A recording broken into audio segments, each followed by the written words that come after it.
In the great sky above, every cloud had a serious job. The big storms brought the thunder, the rain clouds brought the puddles. But then there was Barnaby.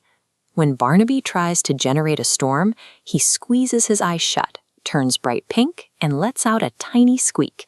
Instead of a torrential downpour, he drops a few pink ice cream sprinkles. The larger, serious storm clouds look at his output and laugh. They classify his unique precipitation as a dessert topping, dismissing him as a valid source of weather. In an ecosystem that relies on utility and raw power, an output like sprinkles makes Barnaby an outlier.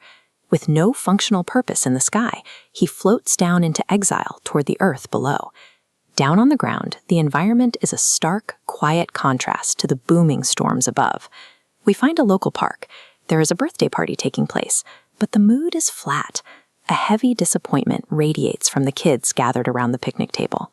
The cause of the sadness is right in the middle of the table. The bakery forgot the decorations, leaving a tray of unadorned white cupcakes. The mother scrolls frantically on her phone as panic sets in.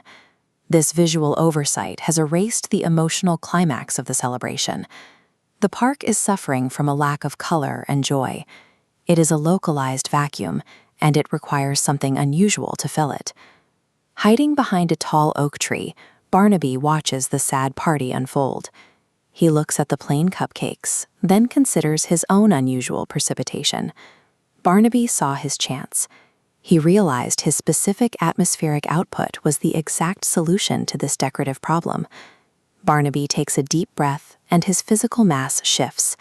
He transforms from a shy light blue into a highly compressed, glowing neon purple. He moves out from behind the oak tree and locks into position, hovering directly over the center of the picnic table. A successful solution rarely involves altering your inherent nature. It requires finding the specific environment that demands what you do best. Barnaby lets loose. A massive wave of highly saturated red and blue sprinkles breaks the gray, cascading out of his glowing core. The kinetic effect compounds instantly. Bright gold and green sprinkles join the torrential, mesmerizing downpour. Down on the table, the plain white blobs are coated in thick, colorful layers, turning them into sparkling centerpieces. The mood of the party flips. The children start cheering and running around, catching the sweet precipitation in their mouths. The sheer volume of the storm overtakes the entire park, pushing the local environment to its maximum color saturation.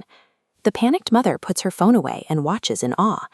The ruined celebration has been salvaged by a localized weather event. Barnaby's inability to produce rain made him useless in the clouds, but that same trait provided the exact sugar-based solution these cupcakes required. As the high-energy storm settles, the park is left in a calm, vibrant aftermath.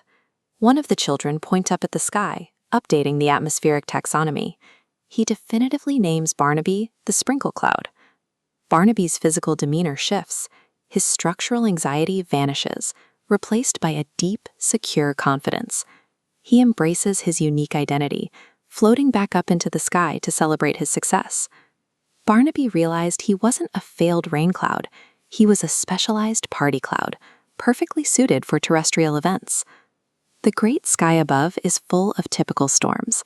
However, it takes an anomaly to provide the specific output a celebration requires. If your output ever fails to match the established categories, remember Barnaby.